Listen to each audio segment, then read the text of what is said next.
எல்லாருக்கும் வணக்கம். நான் உங்கள் சக்தி. இன்னைக்கு இந்த வீடியோவில் ஒரு 4 தரமான படங்கள் ஓடிடியில் ரிலீஸ் ஆயிருக்கு. அது என்னென்ன படங்கள், எந்தெந்த லாங்குவேஜ்லாம் இருக்குது, பார்க்கலாமா வேணாமா அப்படின்ற ஃபுல் விமர்சனத்தையும் இந்த வீடியோவில் வந்து பார்த்துடலாம் வாங்க. இதில் முதலாவது நான் உங்களுக்கு சொல்ல போகிற படம் டார்க். இந்த படம் ஒரு தமிழ் சைக்கலாஜிக்கல் ஹாரர் த்ரில்லர் படம். இந்த படத்தினுடைய கதை என்னன்னா, கதையினுடைய ஹீரோ விக்னேஷ் ஒரு கிராஃபிக் டிசைனர் வேலைக்காக ஒரு புதுசாக வீட்டுக்கு குடியேறாரு. அந்த வீட்டோட ஓனர் கருணாகரன் வீட்டை பற்றி பெருசாக எதுவும் சொல்லாமல் அதை வாடகைக்கு விட்டுறாரு. ஆரம்பத்தில் விக்னேஷுக்கும் அந்த வீட்டில் எந்த பிரச்சனையும் இருக்காது. ஆனால் கொஞ்சம் கொஞ்சமாக சில விசித்திரமான விஷயங்கள் நடக்க ஆரம்பிக்குது. தூக்கத்தில் வித்தியாசமான கனவுகள் வருது. வீட்டுக்குள்ளேயே ஏதோ சரியில்லாத மாதிரி ஒரு ஃபீலிங் இருக்குது. இதற்கிடையில் ஒரு ஷாக்கிங் கிரைமும் நடக்க ஆரம்பிக்குது. அதுக்கப்புறம் விக்னேஷ் அந்த வீட்டோட கடந்த காலத்தை பற்றி தேட ஆரம்பிக்கிறாரு. அப்போதான் அந்த வீட்டுக்குள்ளே மறைச்சு வைக்கப்பட்ட சில விஷயங்களும் அங்கே முன்னாடி நடந்த சம்பவங்களும் ஒவ்வொன்றா வெளியில் வருது. ஒரு கட்டத்தில் இது வெறும் மனசோட பிரச்சனையா இல்லை உண்மையிலேயே இந்த வீட்டில் ஏதாவது அமானுஷ்ய விஷயம் இருக்கா என்ற கேள்வி விக்னேஷ்கே வந்து வருது. கடைசியில் இந்த வீட்டோட இருண்ட கடந்த காலம் என்ன, விக்னேஷ் சந்திக்கிற அந்த பயங்கரமான விஷயங்கள்லேருந்து அவர் எப்படி மீண்டு வெளியே வந்தார், அந்த வீட்டில் அப்படி என்னதான் பிரச்சனை இருக்குது அப்படின்றத ஃபைனலாக கண்டுபிடிச்சாரா இல்லையா அப்படின்றது தான் இந்த படத்தினுடைய ஒன்லைனர் ஸ்டோரி. இந்த படத்தினுடைய பாசிட்டிவ்ஸ்லாம் என்ன அப்படின்னு வந்து கேட்டிங்கன்னா, அட்மாஸ்பியர் இந்த படத்தில் ரொம்பவுமே சூப்பராக வந்து செட் பண்ணியிருப்பாங்க. ஆரம்பத்தில் இருந்தே அந்த வீட்டை சுற்றி ஒரு மர்மமான ஃபீல் கொண்டு வர மாதிரியான செட்டப் வந்து பண்ணியிருப்பாங்க. அது செம்ம சூப்பராக வந்து இருக்கும். அஜய் கார்த்தியும் விக்னேஷ் கதாபாத்திரத்தில் நேச்சுரலாகவே வந்து பண்ணியிருப்பாரு. குறிப்பாக ஒரு சாதாரண ஆள் கொஞ்சம் கொஞ்சமாக பயத்துக்குள்ளே சிக்கிறத நல்லாவே வந்து எக்ஸ்பிரஷன் மூலியமாகவே வந்து கொண்டு வந்திருப்பாரு. பாக்யராஜுக்கும் ஒரு நல்ல ப்ரெசன்ஸ் தான். அவர் கொடுத்த கேரக்டர் நல்லா சூப்பராகவே வந்து பண்ணிட்டாரு. பெரிய அளவில் ரொம்ப மிஸ்ட்ரி ஜம்ப்ஸ்கேர்லாம் வந்து வைக்காம கதைக்கு வந்து ஒரு முக்கியத்துவம் கொடுத்து சில இடங்களில் ஜம்ப்ஸ்கேர்லாம் வச்சு ஸ்க்ரீன் பிளேவை செம்ம சூப்பராகவே வந்து மூவ் பண்ணியிருந்தாங்க அப்படின்னு தான் சொல்லணும். ஸோ இந்த படத்தில் வந்து நெகட்டிவே இல்லையா அப்படின்ற மாதிரி நீங்கள் கேட்டிங்கன்னா கண்டிப்பாக நெகட்டிவ் இருக்குது. என்ன அப்படின்னா, படத்தினுடைய ஸ்க்ரீன் பிளே கொஞ்சம் குழப்பமாக தான் போகும். ஸோ எல்லாருனாலையும் அந்த ஸ்க்ரீன் பிளேவை அண்டர்ஸ்டாண்ட் பண்ண முடியாது. ஆரம்பத்தில் வீட்டோட மிஸ்ட்ரியை வந்து நல்லா வந்து பில்ட் பண்ணாங்க. ஆனால் போக போக சில விஷயங்களுக்கு ப்ராப்பரான எக்ஸ்பிளனேஷன் கொடுக்காதனால ஒரு அங்கங்கே வந்து அப்படியே விட்டுட்டு போன மாதிரி தான் ஒரு ஃபீல் வந்து கொடுத்துச்சு. ஸோ அந்த மாதிரியான விஷயங்களை நீங்கள் கொஞ்சம் ஸ்க்ரீன் பிளேயில் வந்து கொஞ்சம் இம்ப்ரூவ் பண்ணியிருந்தாங்க அப்படின்னா உண்மையிலே இந்த படம் வந்து செம்ம சூப்பராக வந்து வந்திருக்கும். இருந்தாலும் இன்னமும் சில ஹாரர் எலமெண்ட் எல்லாமே வந்து பர்ஃபெக்டாக வந்து ஒர்க் ஆகிருக்கு.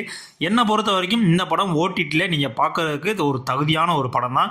இந்த படம் வந்து பார்த்தீங்கன்னா உங்களுக்கு அமேசான் பிரைம் வீடியோவில் வந்து அவைலபிளாக இருக்குது. கண்டிப்பான முறையில் இந்த படத்தை வந்து பார்த்து என்ஜாய் பண்ணுங்கள். ரெண்டாவது நான் சொல்ல போகிற படம் சென்னை லவ் ஸ்டோரி. இந்த படம் ஒரு தெலுங்கு ரொமான்டிக் ட்ராமா. இந்த படத்தினுடைய கதை என்ன அப்படின்னா, படம் வந்து சென்னையை பின்னணியாக வச்சு முதல் காதலை மையமாக வச்சு தான் வந்து கதை சொல்லப்படுது. Hero Steven Shankar, heroine Nivin 2 பேருமே அவங்களோட வாழ்க்கையில் சில கஷ்டமான விஷயங்களை கடந்து வந்தவங்க. அந்த சூழ்நிலையில் 2 பேரும் சந்திக்கிறாங்க. ஆரம்பத்தில் சாதாரண அறிமுகமாக தான் இருக்கும். ஆனால் போக போக ஒருத்தர் இன்னொருத்தர் மேலே ரொம்ப நெருக்கமாகி காதல் வர ஆரம்பிக்குது. முதல் காதல் என்பதால் சந்தோஷம், எதிர்பார்ப்பு எல்லாமே இருக்குது. அதே நேரத்தில் அவங்களோட கடந்த கால பிரச்சனைகளும் சில சூழ்நிலைகளும் அந்த காதலுக்கு தடையாக வருது. 2 பேரும் அந்த உறவை எப்படி சமாளிக்கிறாங்க, கடந்த காலத்தில் ஏற்பட்ட காயங்கள்லேருந்து எப்படி வெளியில் வராங்க, கடைசியில் அந்த காதல் எங்கே போய் முடியுது அப்படின்றது தான் இந்த படத்தினுடைய ஒன்லைனர் ஸ்டோரி. இந்த படத்தில் எனக்கு ரொம்ப பிடிச்ச விஷயங்கள், பிடிக்காத விஷயங்கள் என்ன அப்படின்றத இப்போ நான் சொல்லிடுறேன். மெயினாக வந்து பார்த்தீங்கன்னா, படத்தினுடைய நாயகன் வந்து அவருடைய ஆக்டிங் வந்து சில இடங்களில் வந்து நல்லா இருந்துச்சு. சில இடங்களில் வந்து இன்னும் கொஞ்சம் நடிப்பா அப்படின்னு சொல்கிற அளவுக்கு தான் வந்து அவருடைய ஆக்டிங் வந்து இருந்துச்சு.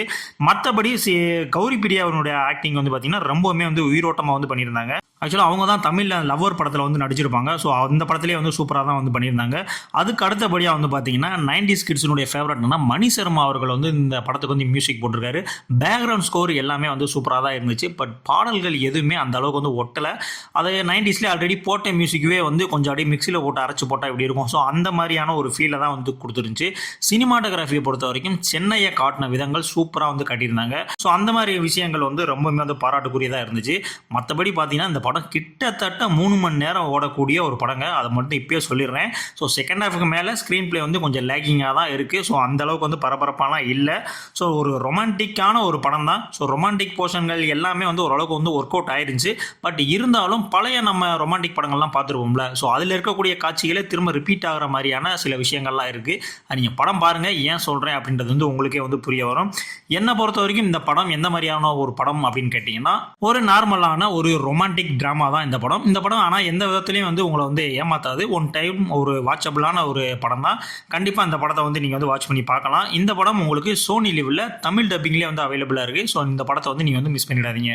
அடுத்த மூணாவதாக நான் சொல்ல போகிற படம் நம்ம 2024 நம்ம தளபதியினுடைய கடைசி படமாக வந்த ஜனநாயகன். இந்த படத்தினுடைய கதை என்னன்னா, கதையினுடைய ஹீரோவான தளபதி முன்னாடி போலீஸ் அதிகாரியாக இருந்தவர் இப்போ குடும்பத்தோட அமைதியாக வந்து வாழ்ந்துட்டு இருக்காரு. ஆனால் ஒரு பழைய சம்பவம் காரணமாக அவருடைய வாழ்க்கை மறுபடியும் மாற ஆரம்பிக்குது. ஒரு பக்கம் அவருடைய நண்பருடைய மகள் விஜய சின்ன வயசில் நடந்த ஒரு பயங்கரமான சம்பவத்துக்கு பிறகு நிறைய பயத்தோடு இருக்காங்க. இன்னொரு பக்கம் இந்தியாவுக்குள்ள பெரிய அளவில் ஒரு தாக்குதலை நடத்த திட்டம் போடுற ஒரு சக்தி வாய்ந்த எதிரி இருக்காரு. இதுக்காக ஆயுதங்கள், டெக்னாலஜி எல்லாத்தையும் பயன்படுத்தி ஒரு பெரிய திட்டமே போடுறாங்க. இந்த விஷயம் தளபதிக்கு தெரிய வரும்போது பல வருஷத்துக்கு முன்னாடி அவங்க விட்டுட்டு வந்த எதிரிகளோட மோதல் மறுபடியும் ஆரம்பிக்குது. விஜயும் இந்த பிரச்சனைக்குள்ள சிக்கிக்கிறாங்க. அவளை காப்பாற்றுறதோடு மட்டும் இல்லாம நாட்டுக்கே ஆபத்தா இருக்கிற அந்த திட்டத்தை தளபதி எப்படி தடுக்கிறாரு என்பதுதான் இந்த படத்தினுடைய மீதி கதை. அஸ் யூசுவல் இந்த படத்தினுடைய பாசிட்டிவ் என்ன அப்படின்னு பார்த்தீங்கன்னா நம்ம தளபதி விஜய் அவர்களுடைய ஸ்கிரீன் பிரசன்ஸ் மட்டும்தான். ஸோ அடுத்தபடியாக வந்து பார்த்தீங்கன்னா அனிருத் அவர்களுடைய மியூசிக் அண்ட் பிஜிஎம் வந்து செம்ம சூப்பராக வந்து இருந்துச்சு. பூஜா ஹெக்டே அவர்களுடைய ஆக்டிங்கும் எல்லாமே அவங்களுக்கு கொடுத்த கேரக்டருக்கு என்னவோ ஸோ அதை வந்து பர்ஃபெக்டாக வந்து பண்ணிட்டாங்க.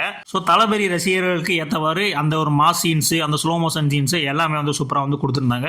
ஸோ செகண்ட் ஹாஃப்க்கு மேலே கொஞ்சம் ஸ்க்ரீன் பிளே வந்து லேக் அடிக்க தான் செஞ்சு. ஸோ அது எல்லா சீன்ஸுமே வந்து பார்த்தீங்கன்னா கொஞ்சம் ப்ரெடிக்டபுளாக இருந்துச்சு. ஸோ அடுத்த இதுதான் நடக்கும் அப்படின்ற மாதிரி நம்மளுக்கே வந்து தெரிய ஆரம்பிச்சிடும். ஸோ இதுக்கும் மேலே போய் கிளைமேக்ஸ்லாம் வந்து பார்த்தீங்கன்னா ரோபோட்டிக்கு அது இதுன்னு வந்து சண்டை போட ஆரம்பிச்சிடும். ஸோ கொஞ்சம்லாம் இல்லை, ரொம்பவுமே வந்து பார்த்தீங்கன்னா அந்த லாஜிக் மிஸ்டேக் அப்படின்ற மாதிரியான விஷயங்கள் வந்து இருக்கும். ஸோ நிறைய இடத்துல வந்து அந்த லாஜிக்கெலாம் வந்து எக்ஸ்பிளைன் பண்ணாமல் அப்படியே வந்து விட்டுட்டு போயிருப்பாங்க. ஸோ இதெல்லாம் வந்து இந்த படத்தினுடைய மைனஸ். பட் இருந்தாலும் நம்ம தளபதியினுடைய கடைசி படம் என்பதற்காகவே இந்த படத்தை வந்து நீங்கள் வந்து பார்க்கலாம். நீங்கள் ஆல்ரெடி தியேட்டரில் வாட்ச் பண்ணியிருந்தாலும் இப்போ வந்து ஓடிடியில் வந்து ரிலீஸ் ஆயிருக்கு. ஸோ மீண்டும் ஒரு தடவை வந்து நம்ம தளபதிக்காகவே இந்த படத்தை வந்து நீங்கள் வந்து வாட்ச் பண்ணலாம். இந்த படம் எங்கடா இருக்குது அப்படின்னு கேட்டிங்கன்னா இந்த படம் உங்களுக்கு G5ல வந்து அவைலபிளாக இருக்குது. ஸோ கண்டிப்பாக அந்த படத்தை வந்து மிஸ் பண்ணிடாங்க. நம்ம தளபதியினுடைய கடைசி படம். ஸோ அதுக்காண்டியாவது பாருங்கள். அடுத்து நான் ஃபைனலாக சொல்ல போகிற படம் பியார் பிரேம கல்யாணம். இந்த படம் பியார் பிரேம காதல் படம் எடுத்த நம்ம இளன் அவர்களுடைய டைரக்ஷனில் தான் வந்திருக்கு. ஸோ அவரே இதில் வந்து கதாநாயகனாகவும் நடிச்சிருக்காப்புல. இந்த படத்தினுடைய கதை என்ன அப்படின்னு வந்து பார்த்தீங்கன்னா படத்தினுடைய நாயகி சோசியல் மீடியாவில் ஒரு ஃபேமஸாக இருக்கக்கூடிய ஒரு செலிபிரிட்டி மாதிரி அந்த மாதிரி ஒரு தோரணையில் இருக்காங்க. ஸோ கதாநாயகன் மேலே அவங்களுக்கு வந்து காதலும் வந்து ஏற்படுது. ஆனால் கல்யாணத்துக்கு அப்புறம் நான் வந்து அவங்க மாமியார் வீட்டுக்கு வந்து போக மாட்டேன், நான் என் வீட்டிலே தான் இருப்பேன், எங்கள் அப்பா அம்மாவெல்லாம் பிரிஞ்சு வர முடியாது அப்படின்ற மாதிரி ஒரு கண்டிஷனை சொல்லிடுறாங்க. பரவாயில்ல, லவ் பண்ணிட்டோம், கல்யாணம் பண்ணிட்டோம், இப்போ என்ன, சரி ஓகே நீ வர வேணாம், நான் வந்து உங்கள் வீட்டில் தங்குறேன் அப்படின்னு சொல்லிட்டு கதாநாயகனே அவங்க வீட்டில் போய் தங்குறாப்புல. அதுக்கப்புறம் நடந்த சம்பவங்கள் தான் இந்த படத்தினுடைய கதை. இந்த படத்தினுடைய பாசிட்டிவ் என்ன அப்படின்னா காமெடி சீன்ஸ் தான். நிறையா காமெடி சீன்ஸ் வந்து ஒர்க் அவுட் ஆயிருக்கு. கண்டிப்பாக இந்த படம் தியேட்டர்லேயே வந்து ரிலீஸ் பண்ணியிருக்கலாம் என்ன பொறுத்த வரைக்கும். பட் இருந்தாலும் ஓடிடியில் ரிலீஸ் பண்ணிட்டாங்க. குறிப்பாக சொல்ல போனால் மனைவி வீட்டில் வசிக்கிற மாப்பிள்ளை எதிர்கொள்கிற சில சம்பவங்கள், சூழ்நிலைகள்லாம் இருக்குல்ல, அதை வச்சு ஸ்க்ரீன் பிளே பண்ணப்பட்ட விதங்கள் உண்மையிலே செம்ம சூப்பராக வந்து பண்ணியிருந்தாங்க.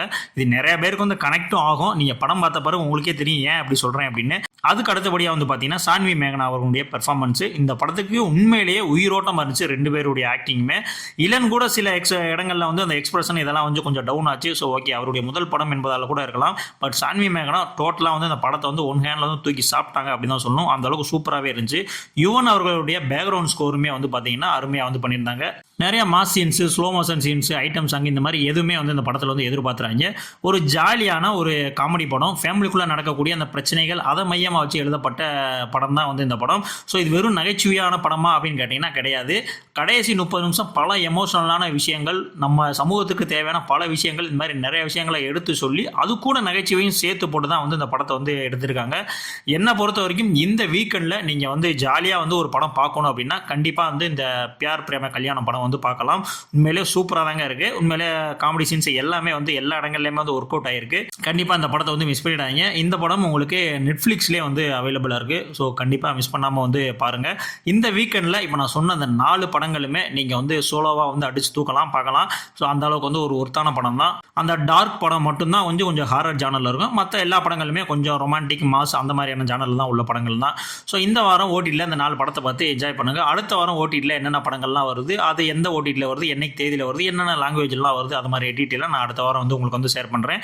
ஸோ இப்போ நம்ம சேனலை சப்ஸ்கிரைப் பண்ணாமல் இருந்தீங்கன்னா கண்டிப்பாக சப்ஸ்கிரைப் பண்ணிக்கோங்க. வளரும். ஸோ இதே மாதிரியான அடுத்த ஒரு வீடியோவில் வந்து உங்களை சந்திக்கிறேன். நன்றி.